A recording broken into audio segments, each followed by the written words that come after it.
So this was a fortuitous third time as a charm situation, and we have our homegrown friend, Alex. I shan't attempt to say his last name, and it's rather fascinating. There will be beings that people shall be familiar with, and I don't want to give too much more away, so take it away, Space Cap.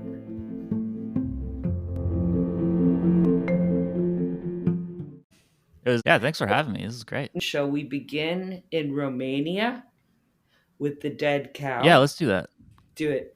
Do it, with the kid. Take it dead away. cow. You think Um, let's see here. All right, so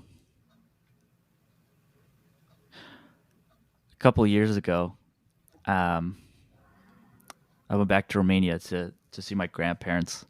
That's where I'm from, and we decided to take a trip to the mountains of Romania, which are quite beautiful. Um, and while we were on this trip, we took some cars up to a cheese farm. It was like 20. It was like very very high up. I must have been like 10,000 feet altitude. Like I could put my hand up and touch clouds.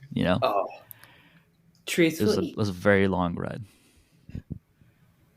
Um, when we get there, the um, the host, the owner of the cheese farm, had told us I uh, I went out into the field today and one of my cows was dead. Like he just went into the field and this cow was lying flat on its side. He poked it a little bit and he's like, "Well, can't let this go to waste." Um, so he made a soup out of it, and we all had it. And I thought, this isn't very good, but I have to be a gracious guest and say it's amazing.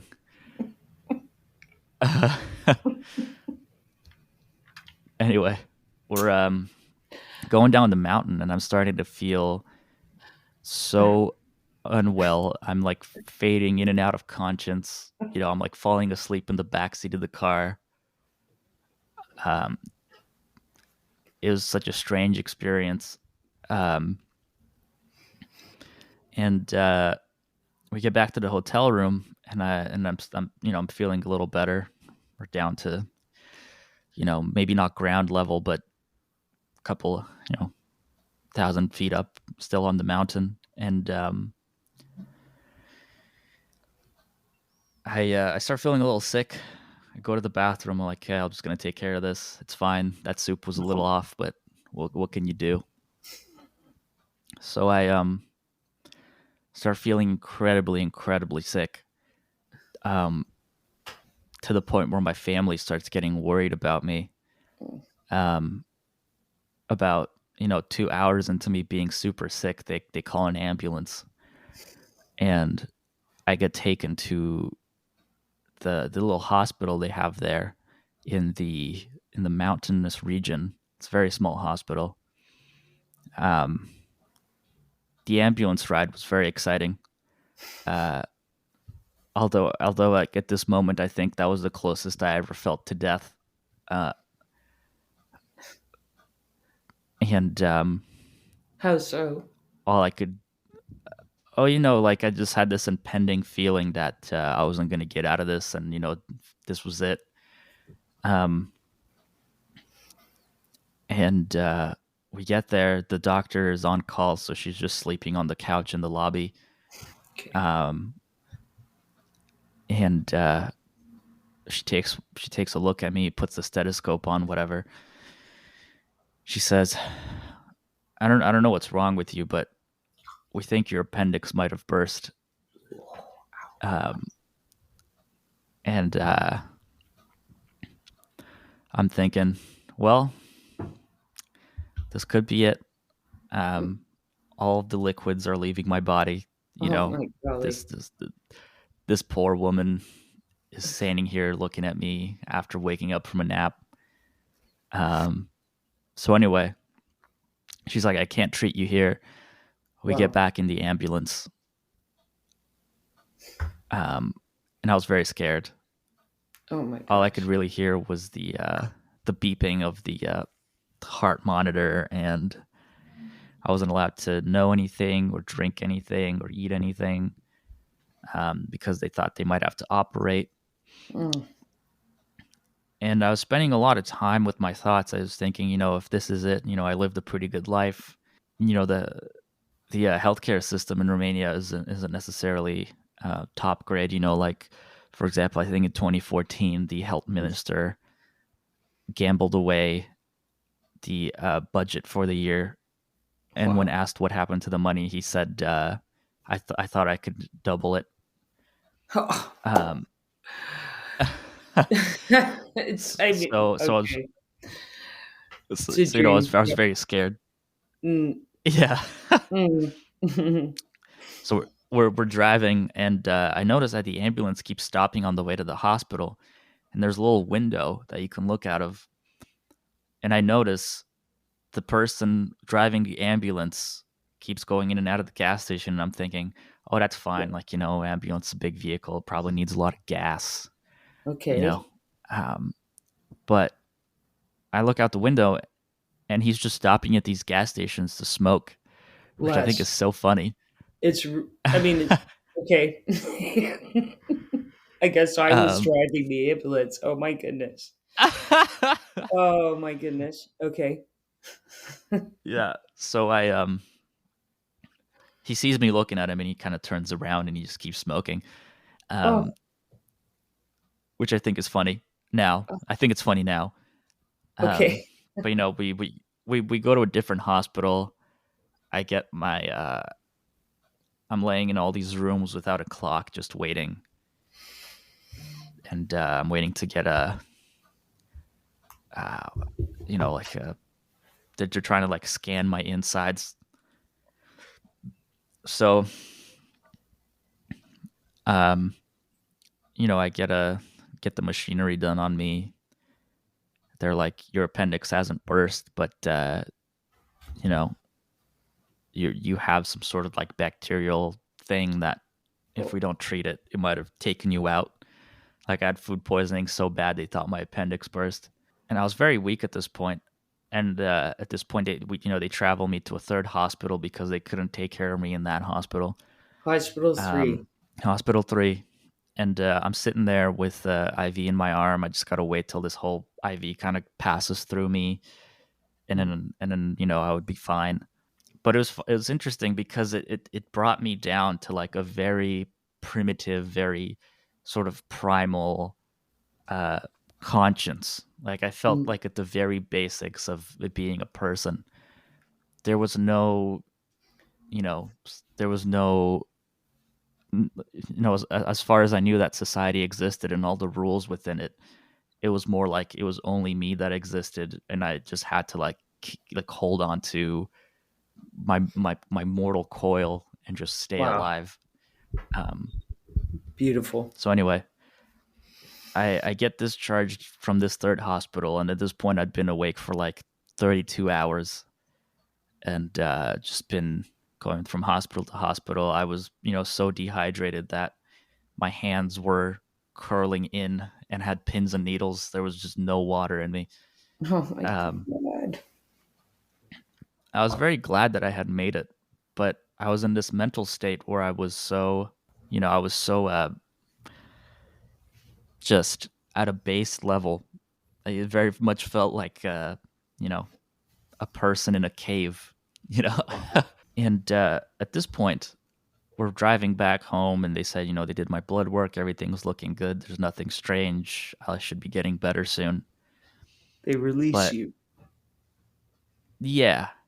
Okay. And now I'm looking out the window of this car, and all the way home, including at home, Mm.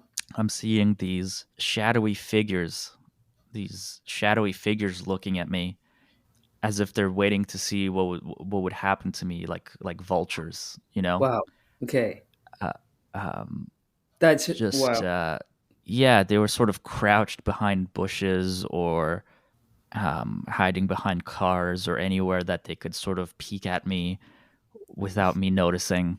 And yeah, they didn't feel threatening. It just sort of felt like they were watching to see what would happen to me, as Okay. if, if I were to, at that moment, you know, pass away, that they would lead me somewhere or that they would do something with me. Um, What was your it didn't sense? feel, Go ahead. it didn't feel menacing, Okay. um, but it did feel like they had a purpose in watching me at that time. And this continued for a couple of days, that I saw these figures until I started getting better, and then I haven't really seen them since. But they were kind of like short legs, large torso, yellow eyed figures. Gosh. Um, and the experience was so terrifying that I haven't really even looked to see if anyone else had had a similar experience. I There. haven't. I've been too scared to even look into it. But yeah, these figures were just watching over me, and I felt like I never had a moment alone, even when I was sleeping. In Ooh. my subconscious, I felt them watching, as Okay. if they were. Did they? How long? I mean, do you still see them? I haven't seen them since, but I have a Okay. feeling that if I were to get to that point again, they would probably come back. They're, right. Okay. Okay. Um, Interesting. Is there? Hmm. Have you had any other experiences? Anomalous sightings, visitations, other than the shadow beings? I guess we'll call them. yeah,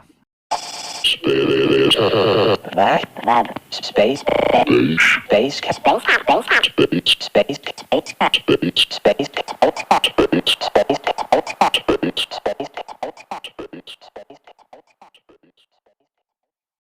this one has got to be my crown jewel of experiences in regards to that.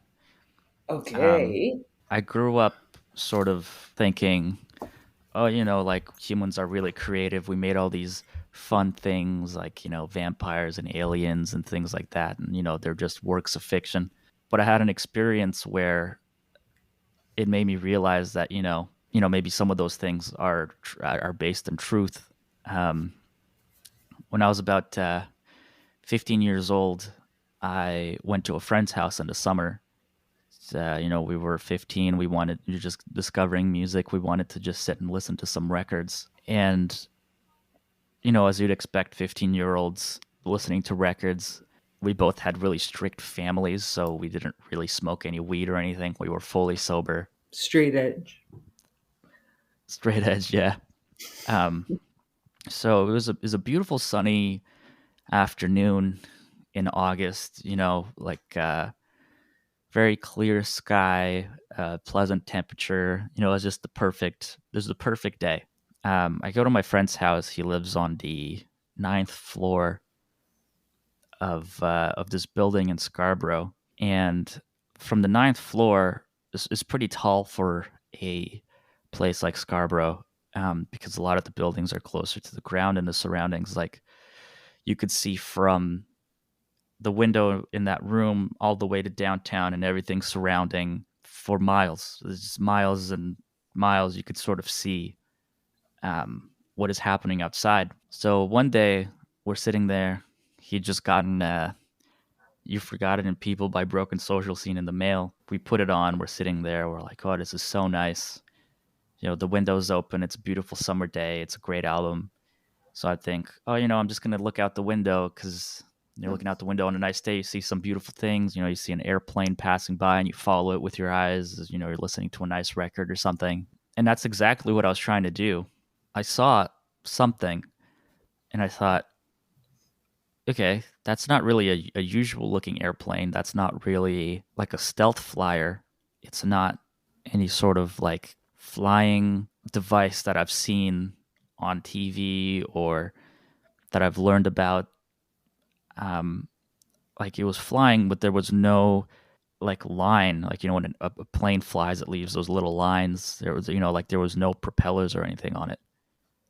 um, No jet and sort of trails. No jet yeah, none trails. of that. It was very Okay. yeah. So I would look out and I thought, how is this thing flying? Like, what is that? And I was panicking. I was thinking, what is this? Is everything that I've known up until now been a lie? Was I, is there such thing as extraterrestrial life and I'm experiencing it? So I'm looking out this window and now that I'm sort of trying to be more in tune with myself and understand what I'm looking at, what I see a couple miles away is what I would describe as just like a saucer that you would see in old films, just an Wow. actual flying saucer, sort of similar to the one described in the Chicago, Illinois happening. I think it was in the 50s or so, and I thought I'm really experiencing something amazing right now, and I thought let's just get a second opinion. So I turned to my friend and I tried to tap him on the arm so I could say, "Hey, look out the window. Do you see that?" But the instant that I did that, I felt something communicate with me as if I had a full conversation within a second that Wow. said to me, "Don't do that. Like you can see it, but don't bring any more attention. We just want you to see it." And it didn't feel menacing. It felt peaceful. Um, and I really liked that.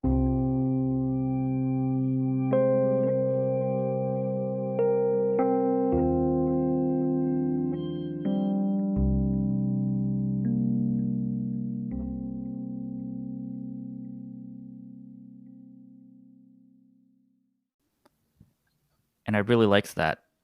Um, so I'm just kind of watching it across the sky, and I'm having this like intense emotions. Um, and I feel like I can't say anything about it, but not because I personally felt that, but I felt like something was communicating with me not to do that. Um, and after some time, I thought, okay, I have to confirm for myself at the very least that what I'm seeing is real. So I stand up, I look out the window, and as soon as I take a look at it, as soon as I sort of bring attention to me standing up to look out the window, the saucer does like an L, like, it suddenly gets very small, like within fractions of a second, it flies away further. It gets very small and does an L shape into the sky and disappears. Gosh. Um, I never seen anything move that fast in my life. Okay. But it felt like they let me see it Yes. for the time that I did see it, and I thought that was amazing. Um, but as soon as I, started bringing attention to it, even by just standing to look at it, it sort of disappeared into the sky. And if I were to say, I think it might have been like, I don't know, 3 or 4 city blocks away. Um, Mm. and while it was 3 or 4 city blocks away, it's sort of like about the size of the tip of a thumbnail. Uh, Okay. Yeah. That's like big. you could, yeah, you, It's you could sort that's of see like very the big, metal. right? It Yeah, is. but I had a sort of peaceful feeling about the whole thing. I didn't think like they're coming to get us and they're gonna make us slaves or anything like that. I just had this feeling that Do you think, we're he- if I can interject maybe, do you think it do you ask, like, why you? Why did you get to see that? Do you wonder? yeah, I do think that about that quite often. Actually, this is something that I comes to mind quite often because it was such a interesting and unique experience to me. I think you know like since I was small, ever since I was a child, I didn't have this sort of like eat or be eaten. It's a dog eat dog world sort of Okay. feeling about the world. I never felt like the need that I had to like get ahead by stomping other people out of the way. I always felt that it's best to sort of get along with everyone and try to make the best for everyone rather than one person getting ahead. And that's something that super resonates with me. And I think maybe they would want all of us to sort of feel that way before they made Mm. contact, or at least try. So I think maybe they show themselves to these people to just be like, hey, Do you think they we're might here. have shown themselves to you when you were smaller somehow? There's a good chance, but I've definitely had abnormal feelings Mm. in the same feeling that I had when I did see the saucer to when I Hmm. was younger, but I don't really remember those times. But when I did see it, it was familiar in a way. Wow. Anybody else in your family? Um, my mom really does believe in this sort of thing, and we talk about it quite often. Okay. Actually, I never did tell her about this, maybe because I was scared. This is really sort of the first time I'm talking about it, You think you might because it let feels it? like a safe space to do so. Yeah, it's anonymous. um, gosh, that's fascinating. Yeah, I would like to tell her. I think I will do Hmm. that. But yeah, I do think that they're peaceful, and I never like, even when they were communicating with me, I didn't feel like a threat or anything like that. When they were like, "Don't bring attention to us," they weren't like, "Or we'll hurt you." It just said, "Please No. don't do that." You know. Yeah, it's kind of beautiful. Gosh, I'm finished with questions. Colin, do you have any questions? Well, I'm just going to throw in a couple of things here, Alex. Um, when was your Romanian uh, dead cow experience? I'm just curious, like the year. I think it must have been around 2016. Okay, yeah, because I mean that three ambulance thing you did. I was traveling with a friend in Turkey, and it would have been like 19. Good God, way long time ago, and she fell off her motorcycle, and it was a three hospital trip to a hospital, the Hacettepe Hospital in Ankara. Uh, we had absolutely incredible top level healthcare. They had they could do CAT scans.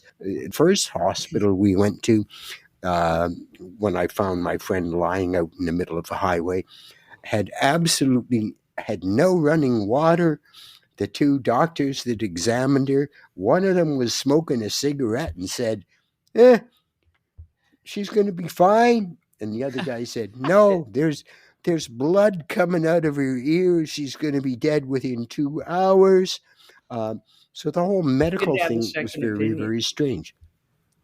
Well, yeah, we had a second opinion, and I eventually, I have important friends, and we did get a an ambulance to the next hospital in Romania. At that time, it seemed like pretty decent. It seems like as good as you'd get in Toronto at the time. I mean, Wait a minute. did you feel well taken care of in Romania? Yeah, I felt really well taken care of. Ah, Actually, I think that the issue wasn't the doctors or anything like that. The doctors were very professional, and they were very good, and everyone was very good to me. They just seemed to be like a little overworked and tired, and also they didn't necessarily have the correct supplies for all of the uses. So they were kind of like making do with what they had. But even when making do with what they had, I felt like very well taken care of, and it didn't feel like they were taking any shortcuts or anything. It's just like making the best of it from their perspective. And yeah, it was quite excellent. It's kind of in a very similar place where we are now in Toronto, where we don't have enough nurses and doctors, mm. um, but they're trying their best, and they're a little overworked and tired. But there was never a second where I thought these people are gonna kill me. Like, not a single doctor was like, "Oh, you're fine. Just go home and drink some water. You'll wake up tomorrow." Or they were like, "Oh, Oh, this is serious. Thanks for coming. We'll take care of you." But the third hospital that I went to was specialized in infectious diseases. So the doctor that I saw was really good at taking care of me. Like, she just took one look at me and said, oh, you'll be fine. We'll just give you this like IV bag that's got like a blend of antibiotics and you know whatever else they put in an IV, like the sodium and Electrolytes and yeah, get your electrolytes. fluids Yeah, up or whatever. Correct. yeah. And then I was very well taken care of. But it's it's a very common thing having like indigestion problems in Romania. Like they have commercials on television for like that kind of medicine, and it's like over the counter. For a culture that like has is so old, we have holidays where we like eat massive amounts of meat, like maybe 2 to 3 times a week. And once you eat that much meat, you're gonna clog something, you know? Word. I believe Space Cab listeners understand that. Oh yeah. Okay, and okay, I have like sort of one last question here. When we Shoot up. first started out Space Cab, one of the things we said we're going to talk about UFOs, UAPs, weird stuff, and Cryptids. music. Oh, You were listening to when you first saw that UAP in what? Scarborough. You were Wait, listening to Broken Social Scene, is that true? and well, Yeah. Eli, you should have been listening. It was a I Broken would Social. have if I had been there. No, it was the You Missed Us and Nice. People. I can't remember the title there. Yeah, you Uh, forgot us some people. Oh yeah, you forgot us and people. Uh, Right. was that a great album? I mean, I'm honest to God. I mean, I know sort of certain members of Broken Social Scene via the Transac and Mariposa and stuff like that. Uh, is that a really really wonderful album? Do you still listen to that? Do you go back to that? Yeah, I honestly think it's one of the best albums I've ever heard, and it's so full of love, and it's just so well made. And every time I listen to it, it makes me feel nice and warm inside. It's a really celebrated album from the early 2000s, and it jump started their career. And yeah, it's something me and my friends celebrate a lot. um, all the songs on that are super well crafted, and it was such an interesting recording scenario. Like one of the most popular songs on that album, someone's credited for belly clapping. Like instead of claps on their hands, Oh. they're just recorded them like slapping their belly. And the engineer for that record slept in the boiler room of the studio and Oh, just recorded kids. them in the in the studio. To I don't remember their name, which is kind of embarrassing, but yeah, it was an amazing story of how that album came together. And I was fortunate enough to get to meet some of them growing up. I did sound for Charles Spear. Charles also often comes to some shows that I do sound for, and Kevin Drew once told me that I did a great job with the sound, which is kind of nice actually, to get recognized by people that I looked up to when I was that young. Your Transakian coworkers have said the same thing. You're a Thank you. I try my fine best. sound engineer. Yes. Let me tell you, I don't do it for the money, huh? Go on. Hey, okay, just sort of winding down. Oh, Who's doing? I was talking to Eli earlier, and she can't make it. okay. Ryan Driver's 50th anniversary birthday at the Transac on Saturday. Who are you mixing that, or is it? I Or think it's Patrick. is Ah, Patrick? Okay, Patty. I'm not okay. actually If sure, but yeah. Yeah, if you're not doing anything, come on out to that. Like Ryan Driver is I call him the Glenn Gould or the Jesus Christ of the Transac. He's an absolutely wonderful, great guy, and there's going to be a bunch of other wonderful musicians there. So come on out if you're not doing anything. Yeah, I would absolutely love to. Yeah. Thanks for having me on Space Cab. It's been a wonderful experience. Gosh, You're Alex. both very Oh, wait, lovely. Alex, just before you go, could you actually try as hard as you can to pronounce your last name the way it ought to be, or is that too weird to do? Oh no, I could do that. So Do it. my name is Alexandru Fecioru. That's how it's said. Fecioru. Yeah, Fecioru. Wow. people often think I'm Italian. Um, Yeah, yeah, that sounds sort of Italian.